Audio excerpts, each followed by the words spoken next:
All right, welcome back in Charlotte. You know, one of the great parts about doing this is getting to see friends that you don't see all the time. And here's Dave Goren, who is president of the National Sports Media Association, a professor of communications at Wake Forest, but most importantly for me and my listeners, sideline reporter for Wake Forest football.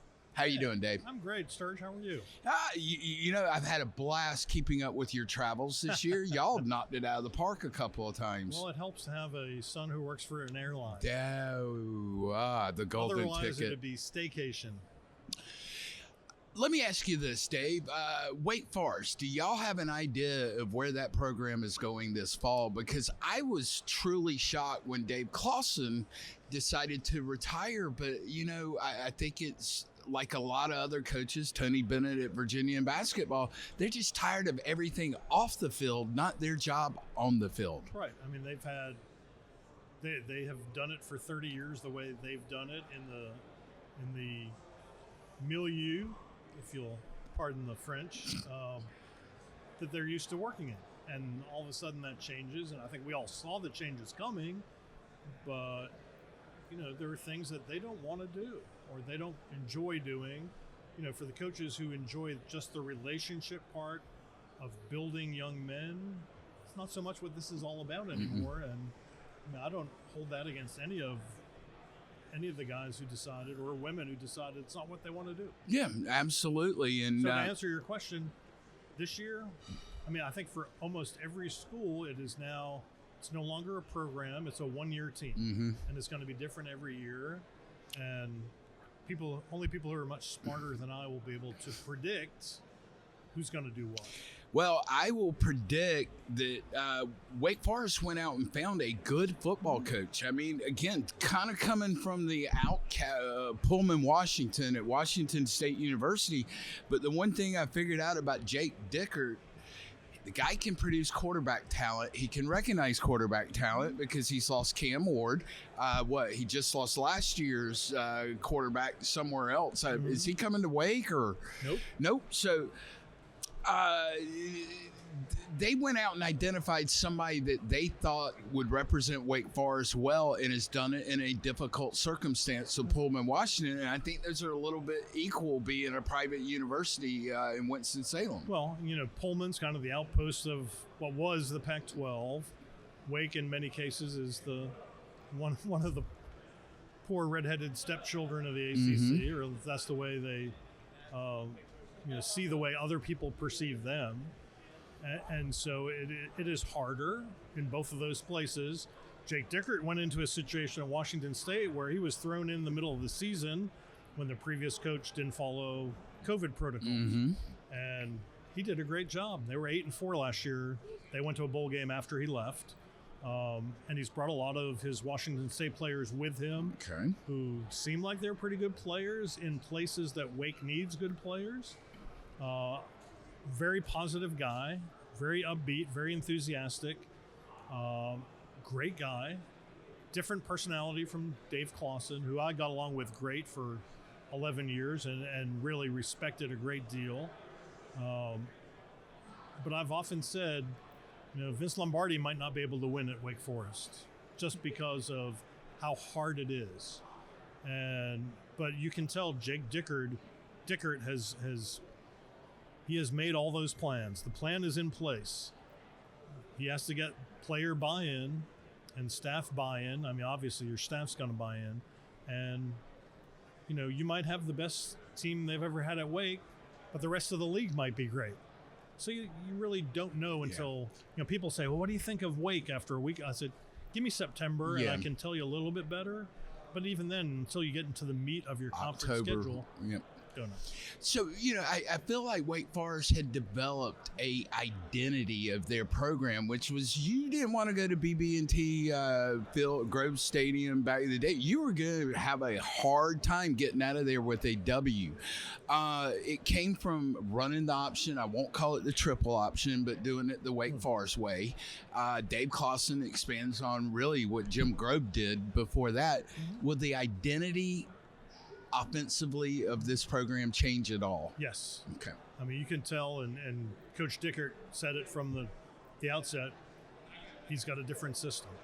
So that'll be interesting to see, how the returning players adapt to that, how his guys from Washington State help that, and then how the new players come in and will they pick it up and how quickly, and then how will they all make it fit together. So before we get into the National Sports Media Association, I want to ask you a question about being in the classroom as a professor, and it's a communications class, and there's various athletes that will be in there. Is it easy to identify amongst those kids who's going to be great in life, not necessarily athlete, and who's not going to be? Because I'm sorry, you can change all you want. Every day we have winners and we have losers. Right. In some cases, yes. Some kids are quiet. Some kids are the opposite of quiet. And then you get everything in between. My first year teaching, I had 2 young women who were on the volleyball team, and I called them Mutt and Jeff. One couldn't stop talking, and the other one, you couldn't pull a word out. And both have already been, that was 2017. They've both been successful in their career. And actually, one of them is working for the other. The other one, the one who wouldn't stop talking, started a marketing company, and her friend is now working for her, and she has I think a daughter or son, young son or daughter. They're both married, and it's fun to watch how their lives progress. Neither of them in athletics, and then you take a Nick Kurtz, who I had in my class 2 years ago, who the athletics brought up in late April, and he's got 19 home runs and 50 RBIs and is up to 272 and just crushing it, and to see, and a nice young man. And so to see that, that's why you do it, right? I mean, you hope you have maybe a little bit to do somewhat with their lives, or at least, be a positive influence with them. And that's, you don't do it for the money, just like this business. You do it for the relationships. It's like, goes right back to what we were talking about originally. Coaches who do it for the relationships. Right. That's why you teach. Have a positive impact on a young person's life. Well, you see it from both sides, the student as well as the teacher. But listen, there's not a person here on Radio Row that doesn't have a bit of ego, because you better, when you get behind a microphone, especially in 2025, if you say something that people don't like. And, I think it would be interesting to be in that role. Now, you're also president of the National Sports Media Association. That's a whole different animal than teaching a college class. It's been great. How can people get involved? I was 2016 South Carolina Sports Broadcaster of the Year. You want to repeat that, please? 2016. Yeah, no kidding. 2016 what? South Carolina National Sports Media Association, South Carolina Sports Broadcaster of the Year. Your viewers and listeners need to, if they're watching and listening in the background, they need to hear it twice. So great. Right? Hey, listen, but there are scholarship programs. There's all different kind of ways for people to get involved. I, this past year, did a lifetime membership, and I'm thinking about doing a membership for all the guys here on my staff. But, two of the things that my dad cared about was football and academics, and the National Sports Media Association kind of, that's a lot of what it has to do with. Yes. I mean, when I first interviewed for the job, my background was local TV sports. I did 24 years of that, 20 in Winston-Salem. And now I'm taking over a nonprofit business with no business experience. And it was kind of frightening, terrifying, if I were to be honest. Like, I don't know what I'm doing, but you try to make common sense decisions based on your life experiences. And sometimes it's trial and error, and sometimes it's trial and success. It's kind of like playing golf, and I'm not a golfer, but one good shot around will keep you coming back. That's from right. What I understand. It's usually on the last hole. The 2 times I played in my life, it didn't work either time. So, but you figure it out, and then people like being around sports. People are passionate for sports. And I tell people I'm not so much a sports fan anywhere near as much as I used to be, but I'm a fan of the people who broadcast the games and write about them and do sports talk shows and do social media now. And it's it's been interesting to watch how our profession has changed so rapidly in the last 10 years, especially, and to try to keep up with those changes, but try to be an advocate for the industry, because in reality, what we do is we perpetuate that history and keep it going. Just listing our state award winners in each state. Someday in 40 years, somebody's going to look back, Mark Sturgis won in 12. Who was he? And maybe somebody goes and does a little research. I actually had a phone call today from the 1987 North Carolina Sportscaster of the Year, and he called and said they had moved from New York to California, lost his award. And we do different style awards now, but in our storage, we have some of the old ones. I said, I think I can hook you up. I just need...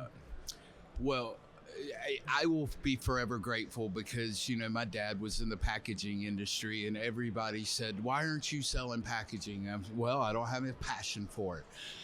My parents wondered about me my entire life. Imagine that. But the night before we got the award ceremony up in Winston-Salem, he sat up there and watched the names go by on the scoreboard at the end of the stadium.